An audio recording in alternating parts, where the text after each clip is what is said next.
स्वागत है बच्चों आप सभी का। आज हम पढ़ेंगे पॉलीमर का लेक्चर 3 और अपना टॉपिक रहेगा मैकेनिज्म ऑफ एडिशन, पॉलीमराइजेशन और चेन ग्रोथ पॉलीमर। अब मैकेनिज्म क्या होता है, सबसे पहले ये देखिए, मैकेनिज्म एक पाथ होता है, एक रास्ता होता है जिसमें पूरी पूरी रिएक्शन आपकी प्रोसीड होती है। अब तक आपने डायरेक्ट पढ़ा कि आपने इथीन की मोनोमर यूनिट का यूज करके आपने क्या बना लिया, पॉलीथीन बना लिया। बट आपने ये नहीं देखा कि रिएक्शन कैसे प्रोसीड हुई है, बॉन्ड कैसे ब्रेक हुए हैं, कैसे फॉर्म हुए हैं। तो अब हम वो रास्ता पढ़ेंगे जिसमें ये सारी की सारी रिएक्शन कंप्लीट होती है जब हम इथीन से क्या बनाते हैं, पॉलीथीन बनाते हैं। कोई भी एडिशन पॉलीमराइजेशन का आपका एग्जांपल है। तो इसके लिए जो मैकेनिज्म रहेगा वो आपको बता दूं, फ्री रेडिकल मैकेनिज्म फॉलो करता है। ये फ्री रेडिकल मैकेनिज्म। वैसे इसके अदर टू मैकेनिज्म और हैं, कौन कौन से, एक तो कैटाइनिक और दूसरा एनायनिक। बट अपने को यहाँ डिस्कस करना ओनली फ्री रेडिकल मैकेनिज्म। सबसे पहले बात करें फ्री रेडिकल मैकेनिज्म की, तो फ्री रेडिकल क्या होता है?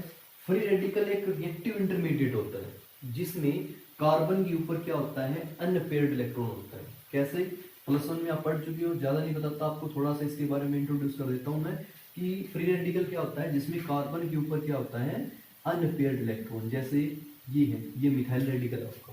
रेडिकल बोलते हैं इस अनपेयर्ड इलेक्ट्रॉन के कारण, ठीक है, पैरामैग्नेटिक बिहेवियर शो करता है ये फ्री रेडिकल। तो फ्री रेडिकल मैकेनिज्म है वो आपका 3 स्टेप के अंदर कंप्लीट होता है। कौन कौन से स्टेप होती है वो? सबसे पहले है इनिशिएटिंग स्टेप, क्लियर है। सेकंड आपका आता है प्रोपेगेटिंग स्टेप, प्रोपेगेटिंग स्टेप। और थर्ड आपका आता है टर्मिनेटिंग स्टेप, टर्मिनेटिंग स्टेप। इन तीनों स्टेप का मतलब समझिए। सबसे पहले इनिशिएटिंग मतलब रिएक्शन आपकी स्टार्ट कहां से होती है, स्टार्टिंग वाला जो स्टेप होता है उसको बोलते हैं इनिशिएटिंग स्टेप। सेकंड आपका प्रोपेगेटिंग स्टेप, प्रोपेगेट मतलब रिएक्शन कैसे कैसे प्रोपेगेट होती है, कैसे चलती है, middle part of the reaction is called propagating step, middle step होता है ये। और लास्ट स्टेप क्या है कि आपने जो रिएक्शन इनिशिएट की है वो प्रोपेगेट भी हो चुकी है, उसको आपको क्या करना है, टर्मिनेट करना है। तो उस स्टेप को हम क्या बोलते हैं, टर्मिनेटिंग स्टेप। तो इन 3 स्टेप के अंदर हम फ्री रेडिकल मैकेनिज्म को डिस्कस करेंगे। तो सबसे पहले हम स्टार्ट करते हैं आपका इनिशिएटिंग स्टेप की रिएक्शन स्टार्ट कहां से होती है। ये जो रिएक्शन है ये आपकी फ्री रेडिकल से स्टार्ट होती है, ठीक है। फ्री रेडिकल आपका सबसे पहले आपको बनाना पड़ेगा। फ्री रेडिकल कहां से बनता है, पेरोक्साइड से बनता है। पेरोक्साइड से आप कौन कौन से ले सकते हो, जैसे बेंजोइल पेरोक्साइड ले सकते हो, ठीक है। पेरोक्साइड क्या होता है देखिए, एक बार बता देता हूं थोड़ा इसके बारे में। ये आपका पेरोक्साइड, पेरोक्साइड मतलब इस लिंकेज को बोलते हैं पेरोक्साइड। ऑक्सीजन ऑक्सीजन के बीच का जो लिंकेज है ना, उसको हम बोलते हैं क्या, पेरोक्साइड। आपने पढ़ा है हाइड्रोजन पेरोक्साइड H2O2, वहां भी ऐसा ही लिंकेज था। इस लिंकेज की खासियत क्या होती है कि ऑक्सीजन के ऊपर ऑक्सीडेशन स्टेट क्या मानी जाती है, -1। दोनों ऑक्सीजन के ऊपर -1 मानी जाती है, क्लियर। बाकी -2 होती है, लेकिन पेरोक्साइड के केस में -1 मानी जाती है। तो ये पेरोक्साइड की खासियत है। अब यहां मैंने कौन सा पेरोक्साइड लिया है, कोई भी पेरोक्साइड आप यूज कर सकते हो। अगर मैंने यहाँ पे बेंजीन लिए तो इसका नाम हो जाएगा बेंजोइल पेरोक्साइड। और अगर मैंने बेंजीन की जगह यहाँ पे ले लिया आपका CH3 तो वो क्या बन जाएगा आपका एसिटाइल पेरोक्साइड। ये दोनों में डिफरेंस है, यहाँ आप कुछ भी ले सकते हो। अगर मैं जनरल R लिखना चाहूँ तो दोनों के केसेस में R भी लिख सकता हूँ, ठीक है। तो ये आपका जनरल केस हो जाएगा, मतलब आप R की जगह CH3 यूज कर सकते हो, C6H5 बेंजीन यूज कर सकते हो, वो आप पे डिपेंड करता है आप क्या लेते हो। तो ये रिएक्शन स्टार्ट होती है कहाँ, जब भी कोई बेंजोइल पेरोक्साइड या कोई भी ऑक्साइड पेरोक्साइड लेते हैं तो HNO या लाइट के प्रेजेंस में, सनलाइट के प्रेजेंस में रिएक्शन इनिशिएट हो जाती है आपकी ये। और ये बॉन्ड यहां से होमोलेक्टिकली डिकम्पोज हो जाता है, क्लीवेज हो जाता है। होमोलेक्टिकली का मतलब क्या, देखो मैंने यहाँ पे हाफ हेडेड एरो दिखाई है। ये क्या बताती है कि इस बॉन्ड के जो इलेक्ट्रॉन है वो एक एक दोनों ऑक्सीजन के ऊपर ट्रांसफर हुए।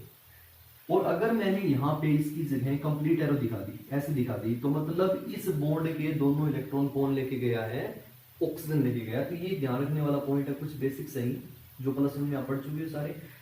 अब बात आती है कि जब हमने लाइट दी इस प्रोक्साइड को, तो इस प्रोक्साइड में ये जो बॉन्ड था ये ब्रेक हो गया। कैसे?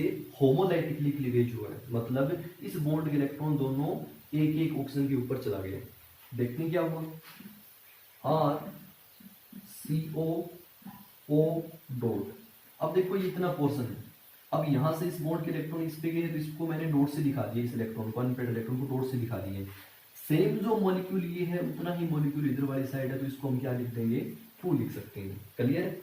ध्यान से देखिए, इस बॉन्ड के टूटने के बाद जितना मॉलिक्यूल यहाँ था वही मॉलिक्यूल यहाँ, इसलिए मैंने इसको 2 से लिख दिया।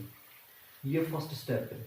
अब क्या होगा कि यहां से अगर हम नेक्स्ट स्टेप देखें तो ये जो बॉन्ड है ये फिर एक बार लाइट की प्रेजेंस में ब्रेक होएगा। कैसे ब्रेक होएगा? होमोलैक्टिकली ब्रेक होएगा। क्यों?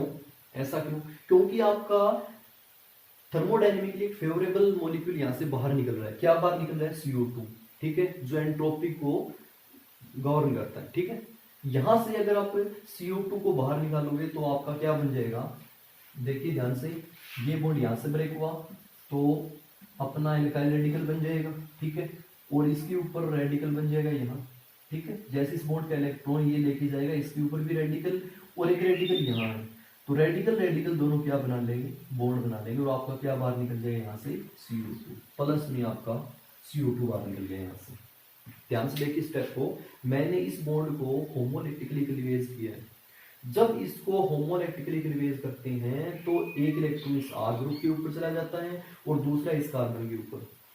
ऑलरेडी इस मॉलिक्यूल के अंदर रेडिकल है, एक रेडिकल यहाँ है, तो दोनों आपस में क्या बना लेंगे, बॉन्ड बना लेंगे, और आपका CO2 यहाँ से बाहर निकल जाएगा। तो ये आपका यहाँ से अगला स्टेप है। अब एक चीज देखो, यहाँ से आपका हाईली रिएक्टिव रेडिकल जनरेट हो चुका है। ये क्या करेगा, ये रिएक्शन करेगा बार बार, क्योंकि अनस्टेबल है, अनपेड इलेक्ट्रॉन है, इलेक्ट्रॉन डेफिशिएंट बन चुका है, या इसको बोल सकते हो आप इलेक्ट्रोफाइल बन चुका है। अब ये इलेक्ट्रोफाइल वहां जाके अटैक करेगा जहां पे इसको इलेक्ट्रॉन डेंसिटी मिलेगी। अब इलेक्ट्रॉन डेंसिटी अगर आप बात करते हो, एडिशन करवाना आपको, तो इस R की आप रिएक्शन कराते हो किसके साथ, एल्कीन के साथ या इथीन के साथ। क्लियर? तो ये आपका इथीन मॉलिक्यूल है। अब इस इथीन मॉलिक्यूल के पास एक सिग्मा बॉन्ड, एक पाई बॉन्ड है। जो ऊपर वाला पाई बॉन्ड है वो हाईली क्या है, लूजली पैक्ड है, क्योंकि आपको पता है सिग्मा बॉन्ड स्ट्रॉन्ग होता है और पाई बॉन्ड वीक होता है ड्यू टू ओवरलैपिंग के कारण। तो ये क्या करेगा, इस पाई बॉन्ड के ऊपर अटैक करवाएगा, तो जिसके कारण ये बॉन्ड भी आपका क्या हो जाएगा, होमोलैक्टिकली क्लीवेज हो जाएगा। यहाँ रेडिकल बन जाएगा, यहाँ रेडिकल बन जाएगा, और यहाँ वाला रेडिकल इसके साथ क्या बना लेगा, बॉन्ड बना लेगा। तो ये आपका यहाँ से बन चुका है RCH2 CH2 और रेडिकल। ध्यान से देखिए बच्चों, यहां से जो होमोलैक्टिकली क्लीवेज हुआ था उसके कारण एक इलेक्ट्रॉन यहाँ और एक इलेक्ट्रॉन यहाँ चला गया था। इस फ्री रेडिकल ने इसके साथ बॉन्ड बना लिया और क्या बन गया, RCH2। ये रेडिकल यहाँ वाला खत्म हो गया, लेकिन यहाँ वाला अब और ज्यादा रिएक्टिव हो गया क्योंकि एक रेडिकल फिर जनरेट हो गया। अब ये क्या करेगा, बार बार इसके ऊपर रिएक्शन करता जाएगा। तो ये यहां से तुमने क्या कर दिया, चेन को इनिशिएट कर दिया, चेन अब स्टार्ट हो चुकी है आपकी। क्लियर है? अब आता आपका स्टेप नंबर 2। ठीक है, ये एक बिग मॉलिक्यूल बन गया आपका, इसको बोल सकते हैं हम बिग मॉलिक्यूल, या नाम दे सकते हो इसको आप फर्स्ट। क्लियर है? अब आते हैं इसकी मैकेनिज्म के सेकंड स्टेप के ऊपर। स्टार्टिंग मैंने आपको बताया है 3 स्टेप के अंदर ये कंप्लीट होगी reaction, chain initiation, chain propagation और चेन टर्मिनेशन। अब आते हैं प्रोपेगेशन स्टेप के ऊपर। प्रोपेगेशन स्टेप, प्रोपेगेशन मतलब चेन है वो किस प्रकार से आगे चलती है। होगा ये कि ये एक रिएक्टिव इंटरमीडिएट बन चुका है, आपको बताया मैंने free radical is an reactive intermediate. अब ये रिएक्शन करता जाएगा, अब इसके अंदर हम बार बार क्या डालते जाएंगे, इथीन मॉलिक्यूल डालते जाएंगे। ऐसा क्यों? क्योंकि आपने पॉलीथीन बनाना है तो इथीन की आपको n यूनिट लेनी पड़ेगी, तब जाके आपका क्या बनेगा, पॉलीथीन। तो इसके अंदर आप डालते हैं आगे RCH2 डॉट, इसकी फिर हम इथीन के साथ रिएक्शन करेंगे। क्यों? क्योंकि आपने क्या लिया हुआ है, अन्य इथीन मॉलिक्यूल लिए हुए हैं, तो बार बार रिएक्शन करता जाएगा। नेक्स्ट फिर जब ये रेडिकल इसके साथ रिएक्शन करेगा तो इसको होमोलैक्टिकली क्लीवेज हो जाएगा, ठीक है, और फिर से आपकी ये चेन के साथ जुड़ जाएगा। क्लियर होगा क्या? यहां से ये होमोलैक्टिकली क्लीवेज हुआ है, एक इलेक्ट्रॉन यहाँ गया, सेकंड यहाँ गया, अब इस इलेक्ट्रॉन ने और इस इलेक्ट्रॉन ने मिलकर क्या बना लिया, बॉन्ड बना लिया, जो कि ये बॉन्ड है, और यहाँ वो रेडिकल है वो ऐसे का ऐसे पड़ा है, ये आपका रेडिकल है। अब सेम स्टेप में बार बार आप CH2 डालते, CH2 डबल बॉन्ड CH2 डालते जाइए और आपकी ये रिएक्शन जुड़ती चेन जुड़ती जाएगी और चेन है वो आगे प्रोपेगेट होती रहेगी, ठीक है, और लॉन्ग चेन हो जाएगी, चेन की क्या हो जाएगी आपकी ग्रोथ। अब मैं लास्ट में डायरेक्टली लिखना चाहता हूं कि यहां से अगर आपने और मॉलिक्यूल डाल दिए CH2 के, तो आप इसको लिख सकते हो CH2 कितनी हो चुकी है आपके, N हो चुके हैं, यहाँ पे लिख दीजिए आप CH2 आपकी हो चुकी है N और CH2 रेडिकल, मतलब ये यहाँ ऐसे कितने जुड़ गए, N जुड़ गए, और लास्ट में ये आपका रेडिकल पोर्शन पड़ा है। रेडिकल अपने आप खत्म नहीं होता, ध्यान रखिए, कोई ना कोई रेडिकल ही रेडिकल को खत्म करता है, ऐसे अपने आप कभी भी खत्म नहीं हो सकता। तो ये आपका सेकंड स्टेप है चेन प्रोपेगेशन स्टेप, चेन चलती जा रही है।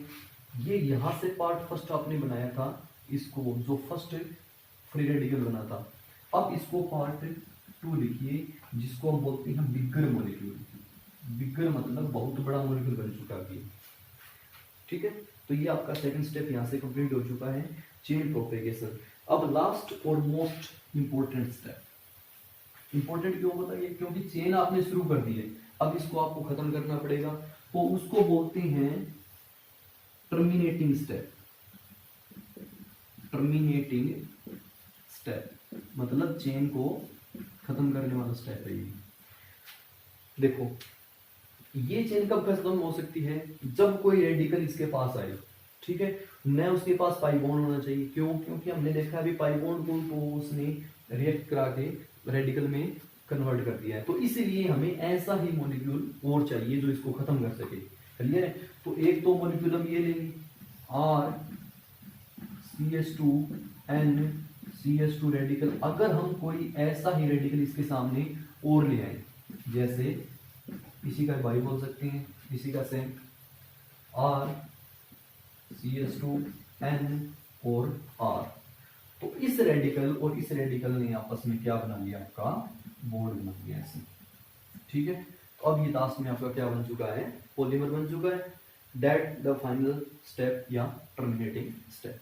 क्लियर है? तो ये आपकी मैकेनिज्म हो गया किसका, एडिशन पॉलीमराइजेशन का और चेन ग्रोथ पॉलीमर का। क्लियर है? 3 स्टेप में कंप्लीट होता है ये।